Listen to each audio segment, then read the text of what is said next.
अब हमें क्या पढ़ना है? रॉक्स, है ना, चट्टान। देखिएगा सबसे पहले तो ये समझिए कि चट्टान होते कितने तरह के हैं और चट्टान बनते कैसे हैं। इससे पहले थोड़ा कंसेप्ट बना लूं क्या? हमेशा एक चीज याद रखिएगा, जो चीज गर्म रहेगा, गर्म समझते हैं कोई भी चीज, इस कंसेप्ट को याद रखिएगा, पूरा ज्योग्राफी में इसको चला करके समझा दूंगा। जो चीजें गर्म होगी तो गर्म होने के बाद चीजें फैलती है कि सिकुड़ती है? चीजें क्या करेगी? फैलेगी। फैलेगी तो उसका घनत्व क्या हो जाएगा? कम हो जाएगा।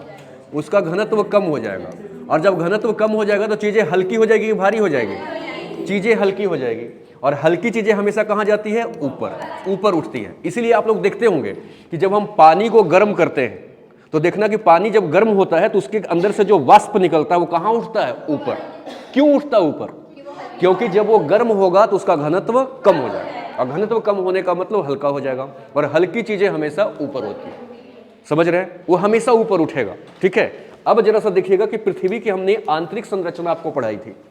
आपको शायद याद होगा कि पृथ्वी के आंतरिक संरचना के अंदर में हम लोगों ने एक चीज देखा था। और क्या देखा था? देखा यह था कि पृथ्वी के अंदर हम जैसे जैसे जाते हैं वैसे वैसे उसकी तापमान क्या होती है? घटती है कि बढ़ती है? सिर्फ हमें ये बताओ, है? उसकी तापमान घटती है कि बढ़ती है? बढ़ती है। पक्का? जैसे थोड़ी देर के लिए हम मान ले कि ये पृथ्वी है, ठीक है, ये पृथ्वी है मान लिए, और जैसे जैसे हम क्या करेंगे, इसको हम थोड़ा देर के लिए पोल मान ले क्या? इसको यहां पर क्या है? ये नॉर्थ पोल है, और ये क्या है? साउथ पोल है। और आपको हमने बताया था कि एक नियम है कि जैसे जैसे आप नीचे आएंगे तो 100 किलोमीटर तक नीचे आने का कुछ नियम ऐसा है, 0 से कहां तक? 100 तक, कि 1 किलोमीटर अगर आप नीचे आएंगे तो 12 डिग्री सेल्सियस टेम्परेचर क्या हो जाता है? बढ़ जाता है। फिर आप 300 किलोमीटर तक नीचे आएंगे तो इसका 1 किलोमीटर आने पर 2 डिग्री सेल्सियस टेम्परेचर बढ़ जाता है, और आगे फिर केंद्र तक जाएंगे तो 1 किलोमीटर नीचे आने पर 1 डिग्री सेल्सियस टेम्परेचर बढ़ जाता है। और इसी का जब हमने एवरेज निकाला था तो था कि 165 मीटर नीचे आने पर 1 डिग्री सेल्सियस टेम्परेचर बढ़े। ये नियम आपको बताया था आंतरिक संरचना में। सिर्फ हम इतना बताना चाह रहे हैं कि पृथ्वी के अंदर जब आप जाएंगे तो उसकी तापमान क्या हो जाती है? बढ़ते जाती है। और जब तापमान बढ़ते जाएगी तो इसके अंदर में कुछ भी रहे वो गर्म रहेगा कि ठंडा रहेगा? गर्म रहेगा। तो पृथ्वी के अंदर तापमान बहुत ज्यादा होने के कारण इसके अंदर पाए जाने वाले चट्टानें इतना गर्म हो जाती है कि कुछ जगहों पर वो चट्टान क्या हो जाता है? पिघल जाता है।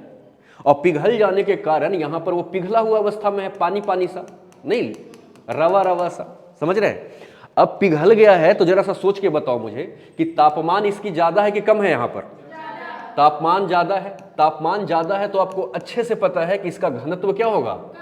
कम हो जाएगा। घनत्व कम हो जाएगा तो चीजें हल्की हो जाएगी, और हल्की चीजें हमेशा ऊपर की तरफ उठेगी। इस नियम को तो आपको पता है। तो आपको मालूम है कि जब पृथ्वी के अंदर में, पृथ्वी के कहां? अंदर में जब चट्टानें पिघल जाती है तो पिघली हुई अवस्था को फिर हम क्या कहते हैं? मैग्मा। जब भी चट्टान आपको पिघला हुआ दिखे तो उसको आप मैग्मा कहेंगे।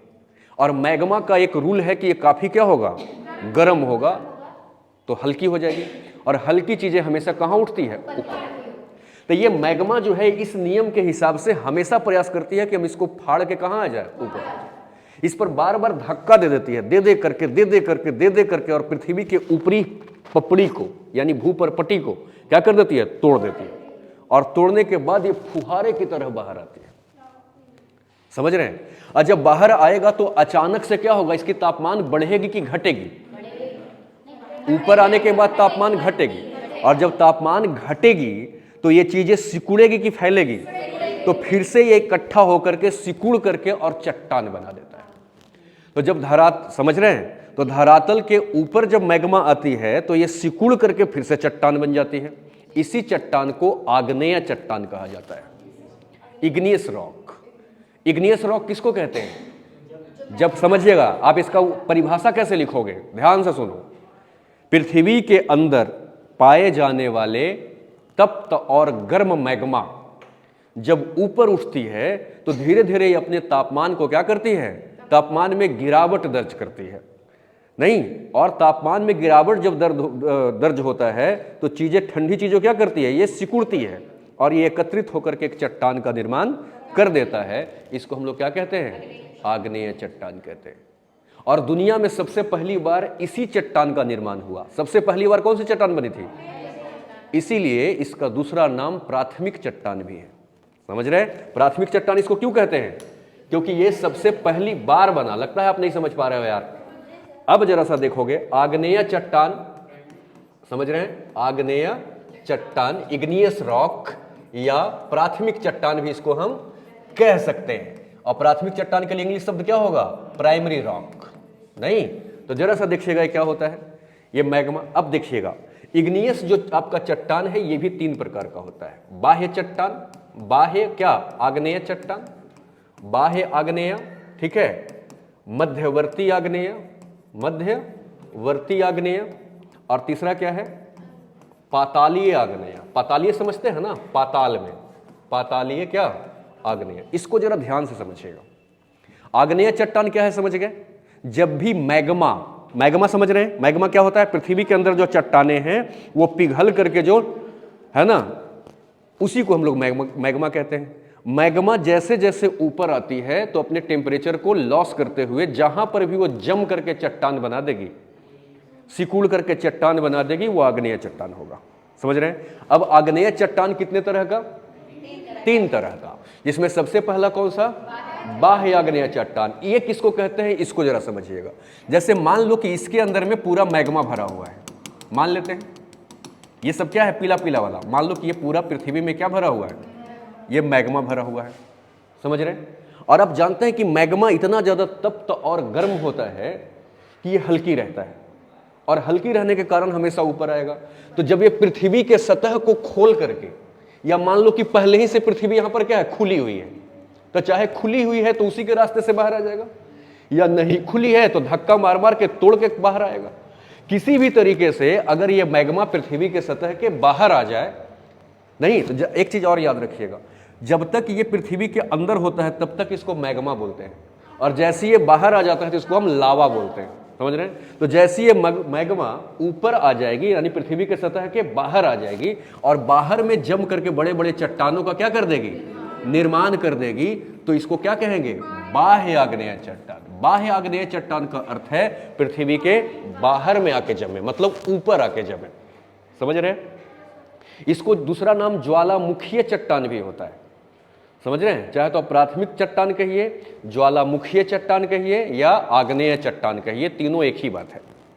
समझ गए? अगला क्या है सो देखिए, हमने ज्योग्राफी के अंदर में पढ़ा है कि प्रत्येक 1 किलोमीटर नीचे आने पर 100 किलोमीटर तक ऐसा होता है कि 12 डिग्री सेल्सियस टेम्परेचर बढ़ता है। तो ऑब्वियसली 1 किलोमीटर ऊपर जाने पर 12 डिग्री सेल्सियस टेम्परेचर घटेगा। तो जैसे जैसे ये ऊपर आएगा वैसे वैसे क्या होगा? घट जाएगा। अब मान लो मैग्मा उठ करके यहां पर आया, और यहां पर एक मान लो कि अंदर में कोई दरार खुली हुई थी पृथ्वी की, तो ये दरार में मैग्मा घुस गया, तो क्या जितना तापमान यहां पर था क्या उतना ही तापमान यहां रहेगा कि कुछ कम रहेगा? कम रहेगा। अब मान लो कि यहीं पर आकर के वो जम गई, तो पृथ्वी के अगर सतह के ऊपर जम के चट्टान बनी तो बाह्य आग्नेय चट्टान, सतह के ठीक नीचे जम के बन गई, क्योंकि नीचे भी तो जम सकती है, क्योंकि ऊपर में जैसे जैसे ऊपर आएगी तापमान घटेगा, और यहीं पे जम गई। तो सतह के नीचे दरार या छिद्रों में जम करके अगर जम जाए और वो जो चट्टान बनेगा तो उसको हम क्या कहेंगे? मध्यवर्तीय आग्नेय चट्टान कहेंगे। और इसमें कई तरह के चट्टाने होते हैं, जैसे चट्टानों के नाम से सवाल आएगा और कुछ नहीं। बैकोलिथ, फैकोलिथ, लोपोलिथ, लोकोलिथ, सील, डाइक, ये सब जो चट्टाने हैं वो किसका उदाहरण है? मध्यवर्तीय आग्नेय चट्टान का उदाहरण है। आपसे ज्यादा नहीं पूछा जाएगा कि लोकोलिथ कौन सा चट्टान है। जिसमें भी लिथ लगा है ना, सीधा मारना मध्यवर्ती आग्नेय चट्टान। लोकोलिथ, लोपोलिथ, फेकोलिथ, बैथोलिथ, 2 और सील और डाइक, ये जो चट्टाने हैं वो किसका उदाहरण है? मध्यवर्ती आग्नेय चट्टान का है। समझ गए? पातालीय आग्नेय चट्टान किसको कहते हैं? जब सतह के ठीक नीचे न जमा हो बल्कि थोड़ा और गहराई पर जम गया हो। सतह के ठीक नीचे जमेगा तब तो क्या हो गया? मध्यवर्ती। ऊपर जम गया बाह्य, लेकिन थोड़ा और गहराई में जम गया और जम के चट्टान बना दिया, उसको क्या कहेंगे? पातालीय आग्नेय चट्टान कहेंगे। नहीं समझ में आया? और पातालीय आग्नेय चट्टान का सबसे अच्छा उदाहरण है ग्रेनाइट पत्थर। ग्रेनाइट का नाम सुने हैं? ग्रेनाइट किसका उदाहरण है? पातालीय आग्नेय चट्टान का। मध्यवर्ती का भी उदाहरण पता चल गया आपको, लोपोलिथ, बैकोलिथ, फेकोलिथ, नहीं बेथोलिथ, सील, डाइक, ये सब उदाहरण किसका है? मध्यवर्ती का। और granite is the best example of क्या? पातालीय आग्नेय चट्टान। क्या आप समझ पा रहे हैं? तो ये पातालीय आग्नेय चट्टान, तो ये 3 तरह का हो गया, नहीं समझे क्या? अब देखिए आग्नेय चट्टान को अगर आप समझ गए तो एक चीज और लेकर के आइए। आग्नेय चट्टान क्लियर है? आग्नेय चट्टान किसको कहेंगे? जो मैग्मा से बना है, इसको प्राथमिक चट्टान कहेंगे। अब इसका थोड़ा सा गुण के बारे में देख लिया जाए। जैसे मान लेते हैं कि ये पृथ्वी है और यहां पर क्या है? मैग्मा भरा हुआ है। तो मैग्मा ठंडा होता है कि तप्त होता है? ऑब्वियसली ये इतना ज्यादा तप्त है कि इसके नीचे में अगर कोई जीव जंतु भी अगर दब गया किसमें? मैग्मा में, तो वो गल नहीं जाएगा, वो बिल्कुल उसकी हड्डी भी पानी होके मेल्ट होके सूख जाएगा और वाष्प बनकर उड़ जाएगा। यानी कहने का मतलब इसके अंदर में जीवाश्म बचेगा कि सब खाक हो जाएगा? इसलिए याद रखिएगा आग्नेय चट्टान के अंदर में जीवाश्म नहीं होता है, इस चीज को याद रखिएगा। यानी कि पेड़ पौधा भी अगर नीचे, जैसे मान लो भूकंप आया नहीं, या ज्वालामुखी आया, थोड़ा सा पृथ्वी फटी और वहां पर का जंगल नीचे धंस गई, तो पेड़ पौधे बहुत सारे अंदर चले गए और वो अगर मैग्मा तक पहुंच गए तो आपको मालूम है कि मैग्मा की टेम्परेचर इतनी ज्यादा होती है कि वहां पर पूरी तरीके से उसको क्या कर देगा? इतना ज्यादा गर्म है कि इसका अस्तित्व को ही वो खत्म कर देगा।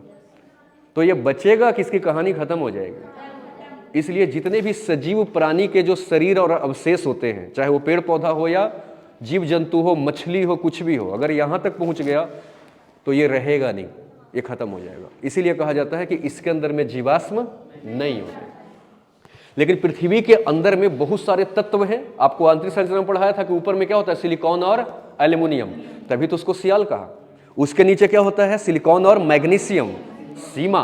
उसके नीचे नीफ है, निकेल और आयरन। तो पृथ्वी के अंदर में काफी सारे तत्व क्या हैं? भरे हुए हैं।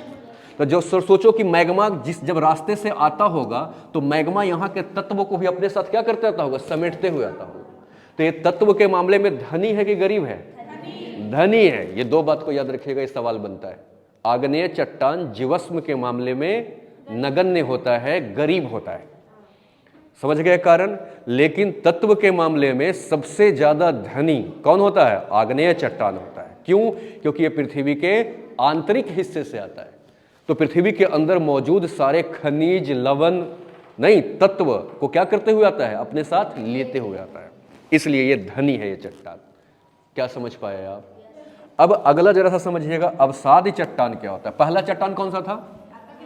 आग्नेय चट्टान। इसके 3 रूप थे और इसके गुण है कि ये जीवाश्म और तत्व के मामले में धनी और जीवाश्म के मामले में निर्धन, गरीब। ठीक है। अब जरा सा देखिएगा, अगला है अवसादी चट्टान। कौन सा? अवसादी चट्टान। ठीक है। इसका दूसरा नाम भी है, समझे? परतदार चट्टान, परतदार चट्टान। इसका तीसरा नाम भी है मौसमी चट्टान। क्या? मौसमी चट्टान। या इसका तीसरा नाम भी है द्वितीयक चट्टान। उसको प्राथमिक बोलते हैं और इसको द्वितीयक चट्टान भी कहा जाता है। क्या मैं समझा पा रहा हूं अपनी बात? अभी समझाया कहाँ है? अभी जरा सा देखिएगा कि अवसादी चट्टान हम कहते किसको हैं, ये जरा समझिएगा। जैसे मान लीजिए कि ये क्या है? पृथ्वी है। अब गोल नहीं बना रहा हूं, क्योंकि गोल तो पृथ्वी गोल तो है, लेकिन इतनी बड़ी है, इतनी बड़ी है, इतनी बड़ी है। जरा सा देखो, ये भी पृथ्वी क्या है? गोल है। ये पृथ्वी भी क्या है? आपका गोल है। लेकिन यहां पर अगर कोई चिट्टी आके रहेगा तो उसको कैसा दिखाई देगा? समतल। तो इतना बड़ा गोल देख रहे हैं, इसमें भी हमें थोड़ा सा ये हिस्सा कैसा दिखाई दे रहा है? समतल दिखाई दे रहा है। यहां पर हमें, अगर हम यहां रह रहे हैं तो यहां पर हमें कैसा दिखाई दे रहा है? समतल। इधर बढ़ेंगे तब धीरे धीरे गोल होते जाएंगे। तो पृथ्वी जब हम एक हाथ भर का लेकर रखे हैं तो कुछ एरिया उसका समतल दिखाई देता है। पृथ्वी तो इतनी बड़ी है कि पृथ्वी की लगभग सतह हमें कैसा दिखाई देती है? समतल। देखो सड़क, घर सब बना हुआ है और ऐसा लगता है कि हम मैदान ही में तो रह रहे हैं, जबकि पृथ्वी के सामने आप एक क्या हैं? चिट्टी से के बच्चे के बच्चे के बच्चे के बराबर है। समझ रहे हैं? इसीलिए आपको पृथ्वी कैसी लग रही है? समतल, लेकिन है तो ये गोल। समझ रहे हैं? अब जरा सा एक चीज देखिए, मान लेते हैं कि पृथ्वी का ऊपरी हिस्सा है और आग्नेय चट्टान कैसे बनता है? तो इसके अंदर से मैग्मा आकर के और यहां पर क्या हो गया? जम गया। अगर ऊपर जम गया तो बाह्य आग्नेय चट्टान। कई बार ऐसा होता है कि यहीं पर सतह के नीचे भी जम जाता है, तो क्या हो जाता है? मध्यवर्तीय आग्नेय चट्टान। ऊपर भी तो जम सकता है, तो चाहे कहीं जमे, ऊपर जमे या नीचे जमे, उससे हमें कोई फर्क नहीं पड़ता। यह है प्राथमिक आग्नेय चट्टान, मतलब आग्नेय चट्टान। अब देखो, धरती पर एक खास बात है कि साथ में नदियां भी यहां से क्या होती है, बहती हैं। नदियां बहती है कि नहीं बहती है? अब मान लो कि ये नदी बहते हुई आई, नहीं समझ रहे हो यार? अरे नहीं समझ रहे हो तो पृथ्वी कहीं कहीं गड्ढी भी है। अब जरा सा देखिए क्या करेगा, ये जो पानी यहां से आ रही है, ये क्या करेगी? पानी एक बहने वाली चीज है, एक जगह रुकने वाली चीज तो है नहीं। रुकेगी कब? जब तालाब वगैरह, झील वगैरह में हो तो। लेकिन अगर वो समतल में है तो क्या करेगी? बहेगी ढाल के सहारे। और बहते हुए जल को ही नदी कहते हैं। नदी का परिभाषा क्या है? बहते हुए जल को नदी का। रुके हुए जल को नदी नहीं कहते, बहते जल को ही नदी कहते हैं। तब जरा सा सोचो, हमने यहाँ पर शब्द ही इस्तेमाल किया है क्या? नदी। तो नदी का मतलब पानी क्या हो रहा है? बह रहा है। अब पानी जब बहेगा तो ऑब्वियसली ये बहते बहते क्या होगा? चट्टानों के आसपास भी आएगा, और चट्टानों के आसपास आएगा तो क्या करेगा? धक्का मारेगा। पानी जो है वो ताकत लगाता है कि नहीं लगाता है? अरे वो तो पेड़ पौधे को भी उखाड़ के ले जाता है, इतनी ताकत लगाता है। लगता नहीं समझ में आया? पानी बल क्यों लगाता है? क्योंकि पानी के पास भार होता है। पानी के पास भार क्यों होता है? क्योंकि पानी कण से बना हुआ है। दुनिया में वैसा कोई भी चीज जो कण से बने हुए होंगे उसमें भार होगा, और जिसमें भार होगा वो बल लगाएगा। जितना ज्यादा भार होगा वो उतना ज्यादा बल लगाएगा। इस बात को हमें समझ में तब आया कि जब दोस्त के बच्चे को गोद में लिया, और वो बच्चा कितने साल का था? 1 साल का। तो बार बार मुझे ऐसे ऐसे करता था, ऐसे ऐसे ऐसे ऐसे ऐसे ऐसे ऐसे ऐसे मारता था, और मारता था तो मुझे आनंद आता था। उसके हाथ से लगता नहीं था एक्चुअली। क्यों? क्योंकि उसके हाथ में कणों की संख्या क्या है? कम है। क्यों? क्योंकि इतनी छोटी सी तो हाथी है, और जब कण कम है तो उसका भार भी, और भार कम है तो बल भी कम लगेगा। तो इतने बढ़िया से लग रहा था कि गुदगुदी सी हो रही थी। लेकिन वही बच्चा अब बड़ा हो गया, 15-16 साल का, अब उसको मारने कहेंगे तो गुदगुदी नहीं होगी, नहीं, क्योंकि उसके हाथ में ना भार ज्यादा हो गया। तो जिसकी जितना ज्यादा भार होगी वो उतना ज्यादा बल लगाएगा। तो पानी भी क्या चीज से बना हुआ है? कण से। कौन सा कण? H2O, हाइड्रोजन और ऑक्सीजन से मिलकर के। तो जिसमें कण होगा उसमें भार होगा, जिसमें भार होगा वो बल लगाएगा। अब पानी के पास भार है, ये तेजी से आएगा तो चट्टान के ऊपर बल लगाएगा कि नहीं लगाएगा? और बल लगाएगा तो एक टाइम ऐसा होगा कि बल लगा लगा के लगा लगा के लगा लगा के लगा लगा के उसको तोड़ ही देगा। तो ये चट्टान को छोटे छोटे, एक जो बड़ा सा चट्टान था उसके छोटे छोटे टुकड़े में क्या कर दिया? तोड़ दिया। नहीं समझ में आया? कटाई छटाई कर दिया इसको, और फिर काट के छोड़ दिया कि इसको अपने साथ बहा के ले गया। नहीं ले गया बहाए? ऐसे कैसे बचपन में एक बच्चा को ले कहते हैं कि गोद में लेके ऐसे ऐसे उसको बहाते हैं यहाँ से वहां तक? नहीं, आरे बादल का रे बादल का। तो ये जो बच्चा जो है क्या हो रहा है? जो यहाँ से ये जो चट्टाने टूटी है इसको यहीं छोड़ देगा तोड़ के? क्या ले जाएगा? नहीं, और ले जाएगा और जा करके यहाँ पे लाके क्या कर दिया? ऐसे जमा कर दिया। एक बार जमा हो गया, अच्छा फिर काटेगा कि अब पानी में दया थोड़े है कि एक बार काट दिया छोड़ दे बेचारे को, अच्छे, ऐसा नहीं, ऐसा नहीं। पानी बहुत बेरहम चीज है। वो ये भी नहीं देखेगा कि 2 साल का बच्चा है उसको ही बहा के ले जाएगा। नहीं समझ में आया? अब जैसे मान लो कि यहाँ पर कोई एक चिंटू खेल रहा है, ये चिंटू है, चिंटू नहीं, वो खेल रहा है। यहां से पानी आया और फिर यहां से भी कुछ काटा और साथ में चिंटू को भी लपेटा। ये चिंटू आदमी का नहीं है, मछली का चिंटू है नहीं, मछली एक चिंटू पैदा किया है। तो क्या किया? ये इसके साथ इस कण को फिर से एक बार काटा, और काट कर इस मछली के चिंटू को भी इसमें लपेट लिया, और लपेट के ले जाके फिर यहाँ फेंक दिया। तो देखो, एक तो मछली भी इसके बीच में दब गया, और ऊपर से चट्टान ऊपर से रख दिए गए हैं। नहीं समझे? तो ऐसे क्या है? 1 परत, 2 परत, 3 परत। तो ये घटना होते रहेगी बार बार, और ये परत दर परत क्या होते रहेगा? जमता रहेगा। इसीलिए इसको परतदार चट्टान कहते हैं। इसको परतदार चट्टान क्यों कहते हैं? क्योंकि ये परत दर परत में बनता है। समझ में आया? और इसको मौसमी चट्टान भी क्यों कहते हैं? जरा ये देखिएगा, मौसमी चट्टान क्यों? क्योंकि बरसात के टाइम में पानी में क्या होता है? धार तेज होता है। होती है कि नहीं होती है? नहीं होती है। तो मौसम के हिसाब से कटाई छटाई ज्यादा होती है। अगर मौसम लूज पड़ा तो कटाई छटाई भी कम हो जाता है। समझ रहे हैं? तो ये मौसम पर डिपेंड करता है कि नहीं करता है? इसलिए इसको मौसमी चट्टान भी कहा जाता है। नहीं समझे? कौन सा चट्टान? मौसमी चट्टान भी इसको कहा जाता है। अच्छा, ये बताओ कि प्राथमिक चट्टान था, इसी को तो तोड़ के बनाना ये, तो क्या हो गया? द्वितीयक हो गया। इसलिए इसको द्वितीयक चट्टान भी कहा जाता है। अच्छा, जब तोड़ा तो ये जो छोटे छोटे टुकड़े हैं, ये वाला कि कोई भी चीज अगर बड़ा है उसको छोटा छोटा तोड़ दो तो ये जो छोटे छोटे टुकड़े हैं इसको अवसाद बोला जाता है। तो ये अवसाद ही तो जमा होकर के जमा हुआ है, इसीलिए इसको अवसादी चट्टान भी कहा जाता है। समझ गए? तो ये जरा सा बताइए हमें कि अवसादी चट्टान कैसे बनता है। तो प्राथमिक चट्टान समझ गए? आग्नेय चट्टान, आग्नेय चट्टान कहिए या प्राथमिक चट्टान कहिए, वही बात है। आग्नेय चट्टान या प्राथमिक चट्टान जब भी पानी या वायु, हवा भी अपने साथ उड़ा के कई बार ले जाती है, जाके फेंक देती है कहीं, तो चाहे पानी या वायु के संपर्क में आती है तो घर्षण के कारण, रगड़ के कारण इसमें कटाई छटाई होता है, और इस कटाई छटाई के कारण इसके टुकड़े छोटे छोटे टूट जाते हैं, जिसे हम अवसाद कह देते हैं। और यही अवसाद जब पानी के साथ क्या होता है, बह करके और किसी स्थान पे जाके जमा होता है, और जमा होने के बाद जो चट्टान बनता है उसको हम अवसादी चट्टान कहते हैं। अवसादी चट्टान जो है वो कैसे जमता है, परत दर परत में जमता है, इसलिए इसको हम परतदार चट्टान भी कहते हैं। यह कटाई छटाई की मात्रा मौसम पर डिपेंड करती है, इसलिए हम मौसमी चट्टान भी इसको कहते हैं। लगता है नहीं समझ में आ रहा भाई? आ रहा है। अब एक बात बताओ, ये अपने साथ चिंटू पिंटू को भी ले जाकर डाल दिया कि नहीं इसमें डाल दिया? अब यहाँ पर बहुत ज्यादा गर्मी है क्या कि चिंटू की हड्डी गल जाएगा, वो अंदर जम जाएगा, इसका मतलब इसमें जीवाश्म रहेगा कि नहीं रहेगा? आग्नेय चट्टान जीवाश्म के मामले में निर्धन होता है, लेकिन अवसादी चट्टान जीवाश्म के मामले में रिच होता है, अमीर होता है। समझ पा रहे हैं? अब जितना ज्यादा इसमें तत्व था तो कुछ तत्व क्या हो गए, पानी से टूट टूट के इधर उधर भी हो गए। क्या सारे तत्व यहां पहुंच गए? नहीं। तो आग्नेय चट्टान से कम धनी होता है तत्वों के मामले में कौन? अवसादी चट्टान, लेकिन जीवाश्म के मामले में धनी होता है। और यही कारण है कि अवसादी चट्टान से पेट्रोल वगैरह, कोयला वगैरह के खाद्यान्न मिलते हैं।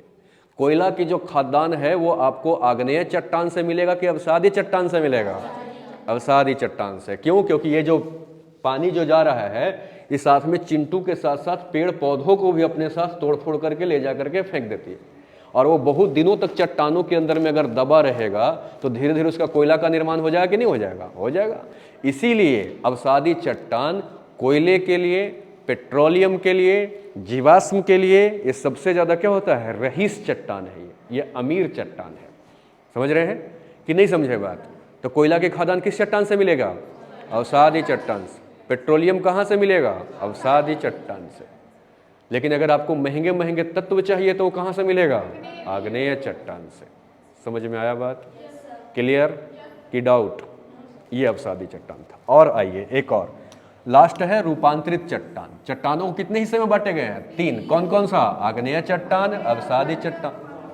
अब थोड़ा रूपांतरित को समझिएगा। क्या? रूपांतरित चट्टान। हाँ, रूपांतरित चट्टान। अब इसको जरा सा समझिएगा, ये क्या होता है देखा जाए क्या इसको? जरा सा देखिए। कुछ दिन पहले की बात है कि ये लड़की यहाँ कानपुर आई पढ़ने, ये कामिनी। जब शुरू शुरू में आई ठीक ठीक ठीक ठीक ठीक ठीक ठीक ठीक नहीं, इसके बाद क्या हुआ, यहाँ रही तो धीरे धीरे इसके पर्सनालिटी में निखार आने लगा। गंगा के पानी से स्नान कर रही है, कानपुर गंगा नदी के सर पे बसा हुआ किनारे। एक बार क्या हुआ, छुट्टियों में 1 महीने के लिए गांव चली गई और वहाँ खूब खेती किया इसने, नहीं धान की कटाई, गेहूं की कटाई खूब किया। और जब ये वापस आई तो इसका पर्सनालिटी फिर से हो गया था दूसरे तरह का। और ये कांड ज़्यादा मेरे साथ होता है। नहीं, गांव में चला जाता हूँ ना तो सिर्फ दांत दिखाई देगा मेरा फिर लौट के आने के बाद। एक्चुअली क्या होता है कि जब हम गांव घर में जाते हैं, इस शहर के अंदर में हम लोग क्या है कि एक बिल्डिंग के अंदर हमें धूप का दर्शन भी कम होता है। तो धूप की दर्शन कम होता है तो हमारे शरीर के ऊपर, स्किन के ऊपर रिएक्शन कम होते हैं। लेकिन जब हम गांव में जाते हैं तो खेतों में जाने के बाद दिन भर पानी के साथ, मिट्टी के साथ, नहीं उसके बाद धूप के साथ जब रहते हैं तो हमारा शरीर की जो बाहरी हिस्सा है वो उसके साथ अभिक्रिया कर कर के अपना रंग ढंग को क्या कर लेती है, बदल लेती है। नहीं समझे? जब आप मौसम के संपर्क में आएंगे, ज्यादा मौसम के संपर्क में आएंगे तो अभिक्रिया होकर के आपके बाहरी आवरण में वो परिवर्तन करेगा। समझ रहे हैं? नहीं समझे क्या? अब जैसे मान लो कि साजन को देख लो, अभी गांव जा रहा है, लौट के आएगा तब देखना, अंतर तो होता है। मौसम के संपर्क में आओगे तो वायु, मिट्टी या सूर्य की प्रकाश आपके बॉडी के स्किन को पर इतना ज़्यादा प्रभावी हो जाता है कि वो ऊपर के रंग ढंग को क्या कर देता है, बदल देता है।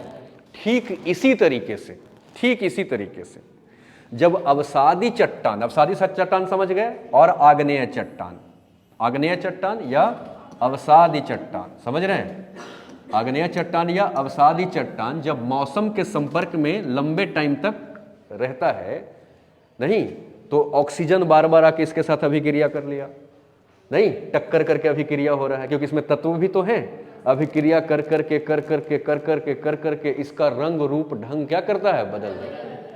तो बदलने के बाद जो नया रंग का चट्टान हमें ऊपर दिखाई देता है वो रूपांतरित चट्टान है। तो रूपांतरित चट्टान किससे बनता है, आग्नेय से भी और अवसादी से भी। जैसे चूना पत्थर को अगर आप बहुत देर तक बाहर रख देंगे तो चूना पत्थर से वो बन जाता है संगमरमर। तुम मुमताज हो मेरे ख्वाबों का, मैं तेरा शाहजहां हूं। शाहजहां ने क्या बनाया, ताजमहल में कौन से पत्थर की इस्तेमाल, संगमरमर कौन सा चट्टान है, रूपांतरित चट्टान है। वो किससे बनता है, अगर चूना पत्थर को अगर आपने रख दिया या अगर वो बहुत ज़्यादा मौसम के संपर्क में आ गया तो क्या बन जाता है, वो रूपांतरित। संगमरमर रूपांतरित चट्टान है, नोट अवसादी एंड नोट आग्नेय नहीं है ये, समझ गए, नहीं समझे क्या। क्वार्टजाइट, डोलेमाइट एक चट्टान होता है, डोलेमाइट को अगर आप रख दोगे तो क्या बन जाता है, क्वार्टजाइट बन जाता है। तो संगमरमर या क्वार्टजाइट जैसे जो कुछ पत्थरे हैं वो पत्थर कौन सा है, रूपांतरित चट्टान है। रूपांतरित चट्टान का अर्थ समझ में आ रहा है, क्या है, अवसादी चट्टान या आग्नेय चट्टान जब भी मौसम या वायुमंडल के संपर्क में अधिक समय तक अपने आप को रखती है तो इसके रंग और रूप में क्या हो जाता है, अंतर हो जाता है और एक नया रंग का चट्टान का निर्माण कर देता है। इसी को हम क्या कह देते हैं, रूपांतरित चट्टान कहते हैं। क्या समझ पाए, इस तरह का